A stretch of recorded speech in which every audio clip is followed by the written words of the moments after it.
Gracias a los promotores, que si no, no vamos a ningún lado. Parece que me conocéis, yo soy Fernando Alcalde. Como más fuerte, no se oye. Que me parece que me conocéis ya, porque Está la gente durmiendo. estoy metido en todos los jaleos. Yo no soy un especialista en patrimonio azucarero, tengo alguna relación porque, bueno, estuve en el equipo que puso en marcha el Museo Preindustrial del Azúcar, que es el que estamos ahora mismo, y un poquito en la idea de la puesta en valor de todo el patrimonio azucarero que lleva haciendo la asociación BUSUS desde hace ya bastantes años. El paseo que vamos a hacer hoy, hasta Lobre son 12 kilómetros aproximadamente, ¿no, Pedro? Sí. Y ahí pues vamos a recorrer 1200 años de historia del azúcar en Motril. Aunque todos sabemos, y muchos de los que estáis aquí sois gente que os interesa la historia y el medio ambiente, y sabéis que el azúcar es la parte que da identidad a la historia de Motril y de la costa de Granada en general, pero especialmente de Motril. Hay muchos aspectos de esa historia que han pasado desapercibidos. La caña de azúcar, luego lo veremos un poquito más adelante, llega aquí a la costa de Granada posiblemente hacia el siglo VIII, que la primera referencia que tenemos del siglo X, en el calendario de Al-Razi. Los musulmanes, los árabes, como sabéis, son los primeros que sistematizan todo el conocimiento botánico y construyeron unos libros que eran los calendarios, donde ponían todos los cultivos que ellos llevaban y se llamaban calendario porque en ese calendario iban diciendo cuándo se debería de plantar, cuándo se debería regar, cuándo se recolectaba. Y en ese calendario aparece por primera vez la caña, en el calendario de Córdoba aparece la caña de azúcar en la costa de Granada. Sabemos que estuvo aquí, fidedignamente sabemos que en el siglo X ya estaba, y la caña, como sabéis, viene desde la India, viene originalmente un poquito más al sur, pero los musulmanes la traen desde la India, la van plantando por todo el Mediterráneo hasta llegar a la costa de Granada y pasa muy al interior. Se llega a cultivar caña en la zona de Sevilla, en Granada, se prueba en muchos lugares porque no olvidemos que entre el siglo VIII y el siglo XII se da una situación climática en Europa, que es un óptimo climático medieval, en el que hay unas temperaturas muy por encima de las que tenemos en este momento. Eso es lo que hace que la caña de azúcar se pudiera probar en unos entornos donde hoy no sería posible el cultivo. Bueno, el cultivo de la caña de azúcar ya lo veremos luego, significa una transformación total del paisaje porque la caña de azúcar viene de un clima tropical, necesita agua cuando más temperatura hace, y en el clima mediterráneo tenemos justo lo contrario, cuando más temperatura hace es cuando menos agua tenemos. Y ahí es donde entra el deshielo de Sierra Nevada, que es el que proporciona ese agua en el momento en el que es más calor. Por eso la vega de Granada, la vega de la costa de Motril es especialmente importante para el cultivo de la caña de azúcar y tienen que desarrollar por todo un sistema de riego que transforma el paisaje y que luego da origen a Motril, porque Motril sin el agua del Guadalfeo, sin la acequia que pasa por ahí debajo, no se puede entender, ¿no? La construcción de Motril, en todo este periodo que estamos hablando, Motril no existe. Motril, al menos hasta el siglo XIII, no sabemos que existe con entidad. Posiblemente estaba ya en el siglo XI, pero hasta el siglo XIII no existe con entidad. Bueno, pues todo ese conjunto, la caña de azúcar inicialmente, en la primera implantación, no tiene otro uso más que los medicinales, y tiene algunos usos como colirio y sobre todo se utilizaba para endulzar otros medicamentos que no se podían utilizar. El azúcar generalizado era, el endulzante era la miel, era lo que se utilizaba habitualmente. Hasta el siglo XIII el azúcar no pasa a ser un endulzante que se utiliza sobre todo en la corte, quien puede pagar. Y ahí es donde reside la importancia del comercio del azúcar. Es un producto muy selecto que solamente se consume en sitios donde se puede pagar y eso genera un movimiento especulativo enorme. De pequeñas aduanas, que era como se llamaban los primeros ingenios azucareros, que eran pues, pequeños establecimientos donde el azúcar se trituraba y se extraía el jugo igual que en los procedimientos de aceite y una vez escogido el jugo se cocía, se concentraba a través de evaporación y se echaban unos cacharros de barro que se llamaban formas, que de ahí lo de panes de azúcar, lo habréis visto en el Museo Preindustrial, que son unas formas como medio acampanadas, ¿no? donde se echaba el jugo y cristalizaba, después se rompía el cacharro y se obtenía el molde de pan de azúcar, de ahí los nombres que aparecen en Brasil, el monte pan de azúcar y todo.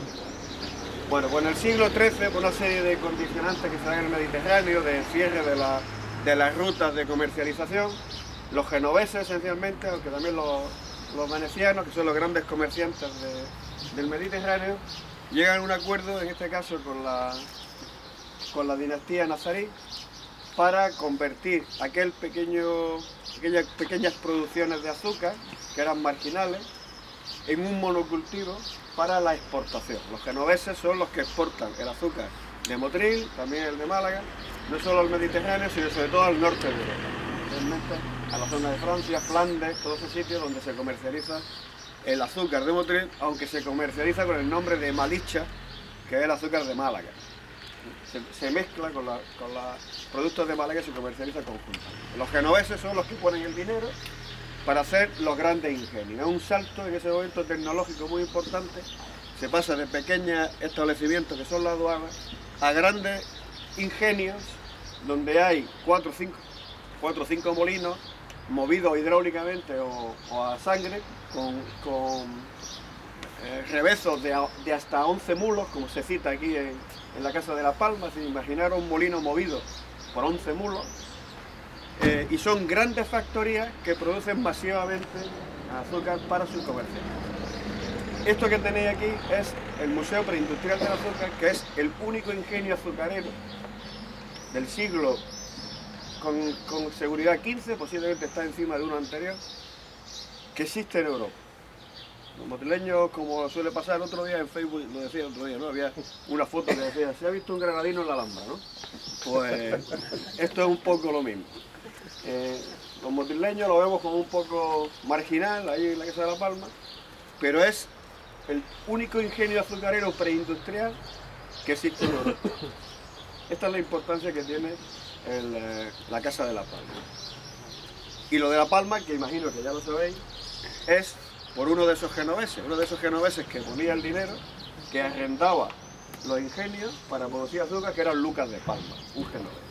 Hay otros genoveses que aparecen en toda la historia motrileña, cuyos apellidos han ido quedando por aquí. En la zona de Adra, por ejemplo, fueron los Cravioto, que eran, en fin, había familias que iban funcionando, que se fueron quedando en toda la costa porque eran los comercializadores y los que ponían el dinero. Cuando llegan los castellanos, pues bueno, los genoveses, que son comerciantes, lo mismo que habían hecho con los nazaríes, pues hacen con los castellanos. Llegan a un acuerdo y siguen funcionando en esta zona, aunque posteriormente ya son los capitales ligados a los nuevos conquistadores los que obtienen el control, ¿no? Y ya aparece pues el alcalde de Saloreña, el alcalde mayor, Francisco Díaz de Madrid, toda esta gente, que son los que van quedándose con las tierras y con la producción.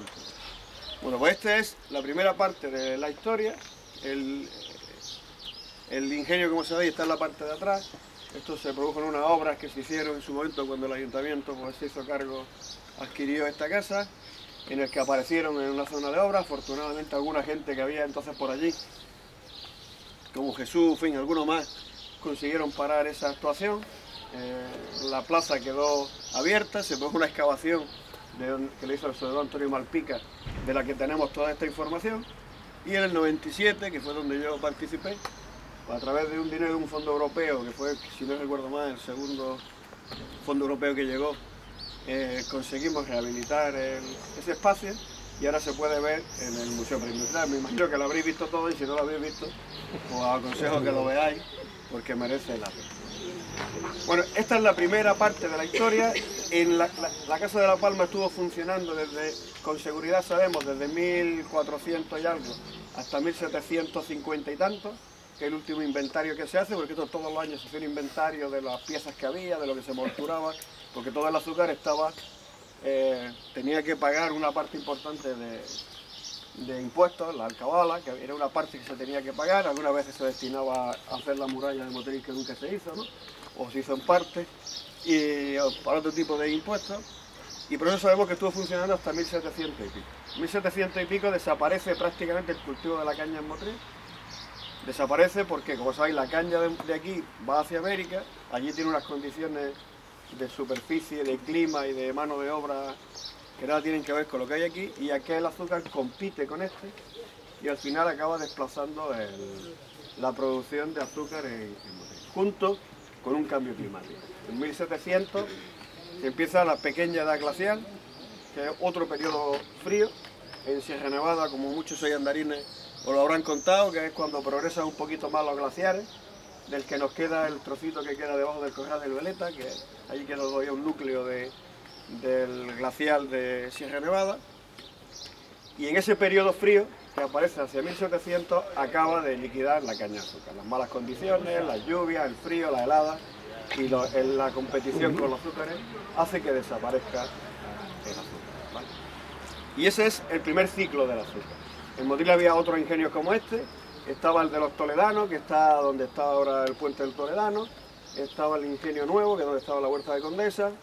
Estaba el de los chavarinos, que posiblemente estaba donde está la plaza del Chafino, en la subida de la calle Santísimo, hacia arriba.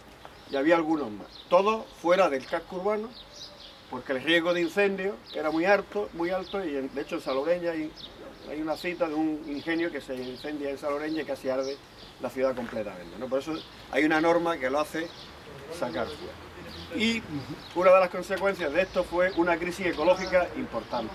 Este ingenio consumía 11.000 carretadas de leña en una temporada, que eran leña de Monte Bajo en general, ¿no? Que se sorteaban todas las zonas para recoger leña. Aquí, por ejemplo, este ingenio cogía leña hasta Benacadelfa y la zona que está encima de la Gorgoracha, y llegaba incluso a la Gorgoracha y parte del lago, rozando leña para abastecer a este ingenio. Hubo 11 ingenios, en 1600 solo quedan ya 6, porque no hay leña para abastecerlo, y se prohíbe traer leña de otros sitios que no sea la Vega de Motril, porque no hay combustible para abastecerlo, ¿no? La crisis ecológica que genera la caña de azúcar tiene dos impactos: uno sobre el territorio por el consumo de combustible y otro por la transformación del medio, que todos los pantanales, todas las zonas húmedas, en fin, todas esas zonas se desecan para el cultivo de la caña de azúcar. Bueno, pues el primer ciclo de la caña de azúcar desaparece y luego ya vuelve de nuevo a mediados del siglo XIX, en 1845, y eso es lo que vamos a ver en el siguiente párrafo, ¿vale? Muy bien.